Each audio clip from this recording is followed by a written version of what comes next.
খোদ যুক্তরাষ্ট্রের গোয়েন্দারাই বলে দিয়েছেন ইরানের সরকার পতনের ঝুঁকি নেই। মানে যা করতে ইসরায়েল আমেরিকার এত আয়োজন, এত খরচ, প্রাণহানি, সেই কাজটি করতে পারছে না ট্রাম্প নেতানিয়াহু। আর এমনটা হলে ইরানকে জয়ী ঘোষণা করা ছাড়া আর কোনো উপায় নেই পশ্চিমের। তো কি কারণে এহেন পরিণতি পশ্চিমের? চলুন যাই বিশ্লেষণে।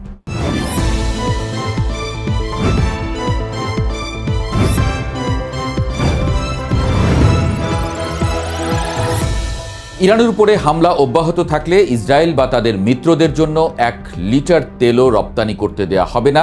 ইরানের এমন ঘোষণার পর রীতিমতো পুলসিরাতে পরিণত হয়েছে হরমুজ প্রণালী। ইরানের মুহুর্মুহু ক্ষেপণাস্ত্র এবং বিস্ফোরক বোঝাই বোটের আঘাতে একটা জাহাজও তেল নিয়ে ফিরতে পারছে না। যুদ্ধ শুরুর পর থেকে হামলার শিকার হওয়া জাহাজের সংখ্যা দাঁড়িয়েছে অন্তত 16টিতে। এর ফলে বিশ্ববাজারে তেলের দাম বেড়ে 2022 সালের পর সর্বোচ্চ পর্যায়ে পৌঁছেছে। ইরান বলে দিয়েছে তেলের দাম ব্যারেল প্রতি $200 না তুলে থামবেই না তারা।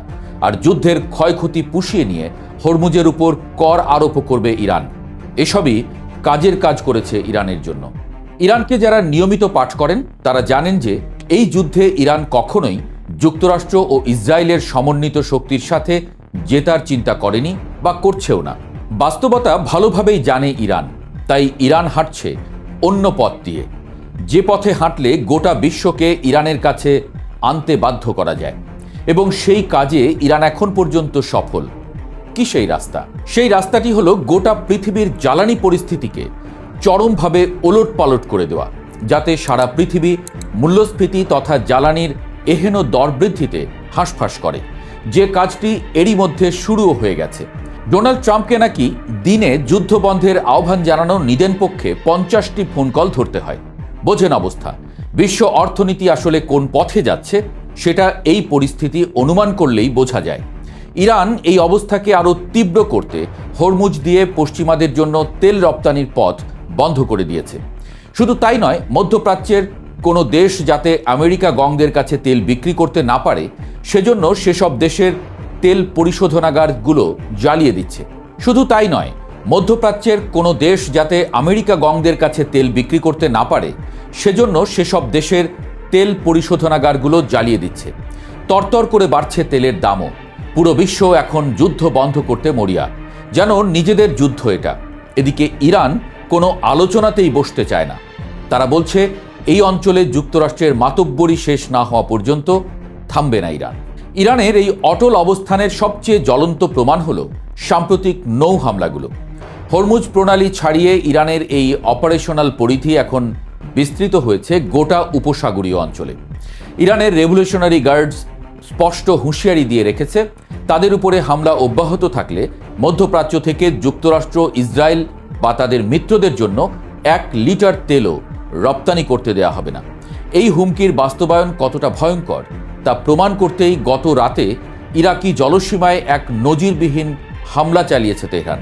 ইরাকি বন্দর কর্মকর্তাদের সূত্র মতে গভীর রাতে একযোগে হামলার শিকার হয়েছে মার্শাল আইল্যান্ডের পতাকাবাহী সেফ সি বিষ্ণু এবং মাল্টার পতাকাবাহী জেফিরোস নামের 2টি অতিকায় বাণিজ্যিক জাহাজ। জাহাজ দুটি মূলত ইরাক থেকে পশ্চিমা মিত্রদের জন্য জ্বালানি পণ্য বোঝাই করেছিল বলে অভিযোগ।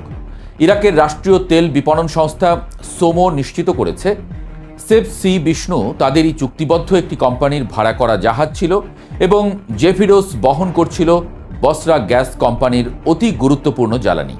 সবচেয়ে চাঞ্চল্যকর বিষয় হলো ইরাকি জলসীমার একেবারে ভেতরে যখন এক জাহাজ থেকে অন্য জাহাজে পণ্য স্থানান্তর বা শিপ টু শিপ ট্রান্সফার চলছিল, ঠিক তখনই নিখুঁত নিশানায় আঘাত হানে ইরানের ছোড়া প্রজেক্টাইল বা ড্রোন। এই হামলা প্রমাণ করে উপসাগরের কোনো কোনাই আর পশ্চিমাদের জন্য নিরাপদ নয়। অথচ এই চরম বাস্তবতার বিপরীতে দাঁড়িয়ে হোয়াইট হাউস থেকে ডোনাল্ড ট্রাম্প দিচ্ছেন সম্পূর্ণ ভিন্ন এক ভাষ্য।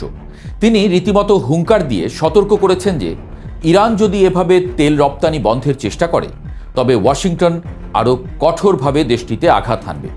শুধু তাই নয়, তিনি আন্তর্জাতিক তেল কোম্পানিগুলোকে নির্ভয়ে হরমুজ প্রণালী ব্যবহারের আহ্বান জানিয়ে রীতিমতো দাবি করে বসেছেন যে ইরানের নৌবাহিনীর প্রায় সবটাই এখন ধ্বংস হয়ে গেছে। কিন্তু ট্রাম্পের এই দাবির অসারতা প্রমাণ করেছে সমুদ্রের বুকে দাউ দাউ করে জ্বলতে থাকা একের পর এক তেলের ট্যাঙ্কার। বিশেষজ্ঞরা বলছেন ট্রাম্প হয়তো ইরানের প্রথাগত বিশাল রণতরীগুলোর কথা ভাবছেন, কিন্তু ইরান যুদ্ধটা লড়ছে সম্পূর্ণ ভিন্ন কৌশলে। তারা ব্যবহার করছে রাডারে সহজে ধরা না পড়া ফার্স্ট অ্যাটাক ক্রাফট বা দ্রুতগতির বোট, ড্রোন এবং মোবাইল কোস্টাল ব্যাটারি থেকে ছোঁড়া এন্টিশিপ মিসাইল। বিশাল মার্কিন নৌবহর বা বিমানবাহী রণতরীগুলো এই মশার মতো ধেয়ে আসা শত শত হুমকির সামনে কার্যত অসহায় হয়ে পড়েছে। আর এর ফলেই ট্রাম্পের আস্ফালন শুধু সংবাদ সম্মেলনেই সীমাবদ্ধ থাকছে। সমুদ্রের নিয়ন্ত্রণ কার্যত তেহরানের হাতেই রয়ে গেছে। যুদ্ধের বর্তমান পরিস্থিতি যদি আমরা বিশ্লেষণ করি, তবে দেখা যাবে রণক্ষেত্র এখন আর শুধু ইসরায়েলের বা ইরানের ভৌগোলিক সীমানায় আটকে নেই। এটি রূপ নিয়েছে একটি সর্বাত্মক আঞ্চলিক এবং বৈশ্বিক অর্থনৈতিক যুদ্ধে। ইসরায়েল এবং যুক্তরাষ্ট্র হয়তো আকাশপথে ইরানের কিছু সামরিক স্থাপনা বা প্রক্সিদের উপরে বোমাবর্ষণ করছে, কিন্তু ভূখণ্ড দখলের কোনো ক্ষমতা বা সাহস তাদের নেই। অন্যদিকে ইরান সরাসরি সম্মুখ সমরে না গিয়ে নিখুঁতভাবে পশ্চিমাদের অর্থনৈতিক স্নায়ুকেন্দ্রে আঘাত করছে। তারা শুধু হরমুজ প্রণালীতেই নয়, লোহিত সাগর থেকে শুরু করে এডেন উপসাগর এবং ওমান উপসাগর পর্যন্ত বিস্তৃত এলাকায় তাদের প্রক্সি বা মিত্র গোষ্ঠীগুলো পশ্চিমাদের বাণিজ্যিক স্বার্থকে পঙ্গু করে দিচ্ছে। মধ্যপ্রাচ্যের যেসব মার্কিন ঘাঁটি থেকে ইরানের উপরে হামলার লজিস্টিক সাপোর্ট দেওয়া হচ্ছিল, সেই ইরাক এবং সিরিয়ার মার্কিন ঘাঁটিগুলোতেও প্রতিনিয়ত রকেট ও ড্রোন হামলা চালাচ্ছে ইরান সমর্থিত গোষ্ঠীগুলো। ফলে যুক্তরাষ্ট্রকে এখন শুধু আক্রমণ নয়, নিজেদের আত্মরক্ষায় বিপুল পরিমাণ সময় এবং অর্থ ব্যয় করতে হচ্ছে। যুদ্ধের এই পর্যায়ে এসে ইসরায়েল মারাত্মকভাবে ক্লান্ত। তাদের অভ্যন্তরীণ অর্থনীতি ধসে পড়েছে, আর যুক্তরাষ্ট্র পড়েছে উভয় সংকটে। একদিকে মিত্র ইসরায়েলকে বাঁচানোর তাগিদ, অন্যদিকে বিশ্বজুড়ে তেলের দাম বাড়ায় খোদ মার্কিন ভোটার সহ সারা পৃথিবীর ক্ষোভ। আর ঠিক এই জায়গাতেই ইরান তার সবচেয়ে বড় কূটনৈতিক এবং কৌশলগত বিষয়টি অর্জন করেছে। বলা যায় সারা বিশ্ব এখন আক্ষরিক অর্থেই ইরানের দুয়ারে ধর্ণা দিচ্ছে। ইউরোপীয় ইউনিয়নের নেতারা, যারা এতদিন যুক্তরাষ্ট্রের সুরে সুর মিলিয়ে ইরানের সমালোচনা করতেন, তারাই এখন ওয়াশিংটনের উপরে চাপ প্রয়োগ করছেন যে কোনো মূল্যে যুদ্ধবিরতিতে যাওয়ার জন্য। কারণ তেলের দাম যদি ব্যারেল প্রতি $200 দিকে ছুটতে থাকে, তবে ইউরোপের শিল্প কারখানাগুলো পুরোপুরি বন্ধ হয়ে যাবে, বেকারত্ব মহামারী আকার ধারণ করবে। এশিয়াতে চীন এবং ভারত, যারা বৈশ্বিক জ্বালানির অন্যতম বড় ক্রেতা, তারা পরিস্থিতি নিয়ে চরম উদ্বিগ্ন। তারা পর্দার আড়ালে তেহরানের সাথে যেমন যোগাযোগ রাখছে, তেমনি ওয়াশিংটনকেও স্পষ্ট বার্তা দিচ্ছে যে এই সংঘাত বিশ্ব অর্থনীতিকে খাদের কিনারায় নিয়ে যাচ্ছে। সবচেয়ে বড় কথা হলো, পশ্চিমা বলয়ের ভেতরেই এখন চরম ভাঙন ধরেছে। অনেক ইউরোপীয় দেশ যুক্তরাষ্ট্রের নেতৃত্বাধীন নৌজোট থেকে নিজেদের সরিয়ে নিচ্ছে, কারণ তারা ইরানের সরাসরি টার্গেটে পরিণত হতে চায় না। অন্যদিকে ইরান অত্যন্ত ঠান্ডা মাথায় তাদের পরবর্তী দাবার চালগুলো দিচ্ছে। তারা তাদের ভূগর্ভস্থ মিসাইল সাইটগুলোকে সর্বোচ্চ সতর্কতায় রেখেছে এবং নিজেদের পারমাণবিক কর্মসূচিকে এমন এক পর্যায়ে নিয়ে গেছে যেখান থেকে ফেরা পশ্চিমাদের জন্য এক প্রকার দুঃস্বপ্ন। পশ্চিমা গোয়েন্দা সংস্থাগুলো এখন স্বীকার করতে বাধ্য হচ্ছে যে ইরানকে একঘরে করার যে নীতি তারা দশকের পর দশক ধরে অনুসরণ করে আসছিল, তা চরমভাবে ব্যর্থ হয়ে গেছে।